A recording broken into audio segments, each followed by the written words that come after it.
Hai sahabat Korinius, apa kabar? Kabar duka datang dari Ketua Komnas PA dan pejuang hak anak meninggal dunia, Aris Merdeka Sirait. Ketua Komisi Nasional Perlindungan Anak Aris Merdeka Sirait meninggal dunia. Aris wafat di usia 63 tahun. Aris Merdeka Sirait selama hidupnya dikenal sebagai pejuang hak-hak anak, termasuk membela anak yang menjadi korban kejahatan. Sebelum meninggal, Aris sempat dirawat di Rumah Sakit Polri Kramat Jati. Rencananya jenazah Aris segera dibawa ke rumah duka RSPAD Jakarta. Aris meninggal karena komplikasi penyakit yang dideritanya, salah satunya infeksi saluran kantung kemih.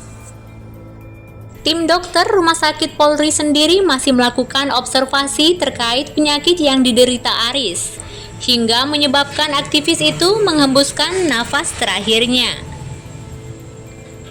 Aris dikenal sebagai aktivis yang selalu memperjuangkan hak dan perlindungan bagi anak-anak yang tidak memperoleh keadilan. Kiprahnya di Komnas PA juga cukup lama. Dia diangkat menjadi ketua lembaga itu sejak 2010 lalu. Aris lahir di Pematang Siantar pada 17 Agustus 1960 lalu. Dedikasi Aris untuk anak-anak mungkin dimulai dari ayahnya yang juga peduli terhadap hak-hak anak terlantar. Saat masih kecil, Aris tinggal di kampung halamannya bersama keluarga besar di daerah perkebunan Pematang Siantar, Sumatera Utara. Di sana banyak anak yang bekerja sebagai buruh kasar. Kala itu ayah Aris yang berprofesi sebagai penjahit membangun sekolah gratis untuk anak-anak yang bekerja di perkebunan. Dari sinilah kiprah Aris sebagai pelindung hak anak dimulai.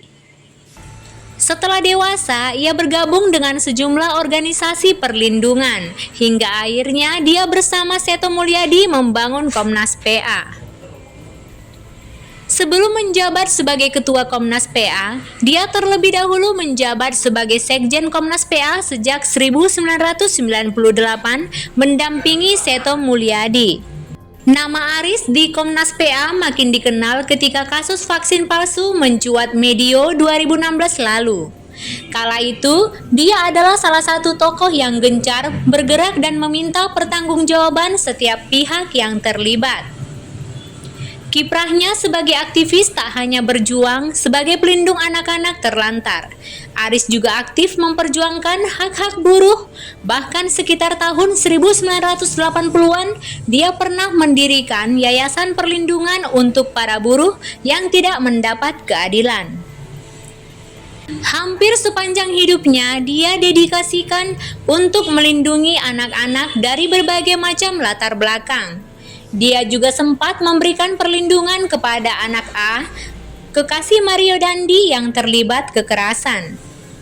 Persoalan terakhir yang dikawal Aris adalah kasus bayi tertukar di daerah Bogor.